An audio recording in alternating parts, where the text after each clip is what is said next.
Bonjour, je suis Hakim Na'lam et je vous propose ma chronique du jeudi 16 mars 2023. Elle s'intitule Voyeur un jour, voyeur toujours.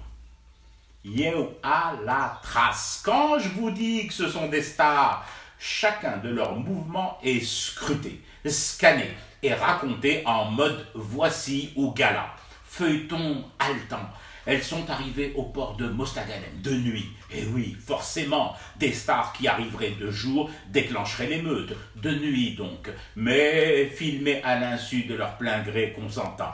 On les a vus quitter à la queue leu le bateau, puis le port, et gagner une résidence luxueuse pour leur première nuit de sommeil réparateur en désédit. Cordon sécuritaire autour du hangar 5 étoiles où les belles italiennes ont dormi. Pas question de laisser les paparazzi et autres fans hystériques jouant du pot d'échappement s'approcher ou tenter de les toucher. On ne touche pas les belles italiennes, du moins pas encore. Je ne sais pas vous, mais moi, on ne m'a pas remis la suite de leur programme. Blackout total. Donc, je spécule et fantasme. Peut-être un petit déjeuner continental au réveil sur le lieu de résidence, voire branchement au courant pour celles qui étaient un peu à plat la veille en arrivant. Ensuite, peut-être aussi un coup de mousse, toilette et bichonnage, avant des séances photos et signatures des dédicaces ouvertes seulement à un public averti. Averti à l'avance et trié sur le volet. Faudrait tout de même pas qu'à peine arrivée, elle soit effarouchée, indisposée et de mauvais poil. Il m'a d'ailleurs semblé en avoir vu quelques-unes sur les vidéos qui étaient déjà rouge-pourpre. Mon Dieu, ça n'augure rien de bon, une diva italienne aux joues cramoisies.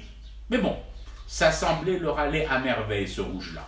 Ensuite, et toujours au titre de mes spéculations, qui ne valent ce que valent les fantasmes d'un libidineux réduit à reluquer de manière lubrique, mais de loin, les belles mécaniques.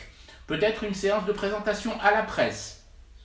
Ah, c'est là, mamma mia, que je regrette de m'être fâché avec cette profession il y a plus de 35 ans, me contentant de n'être que chroniqueur d'humour et d'humeur, rien à voir avec le professionnalisme et le brio de mes consoeurs et confrères reporters et éditorialistes.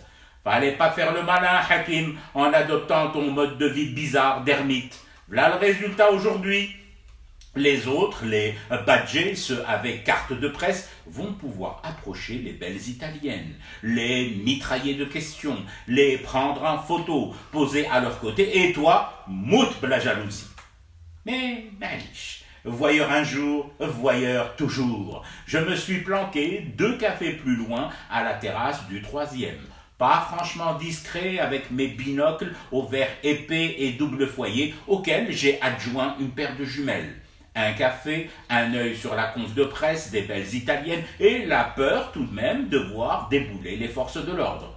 Un mec avec des jumelles attablé à une terrasse de café et lorgnant au loin un point indéfini, va à toi ensuite expliquer au Pandore que tu ziotes des bagnoles, Bark, et que tu ne prépares surtout pas un mauvais coup, un coup tordu, comme de fumer du thé pour rester éveillé à ton cauchemar peuplé de belles italiennes qui continuent.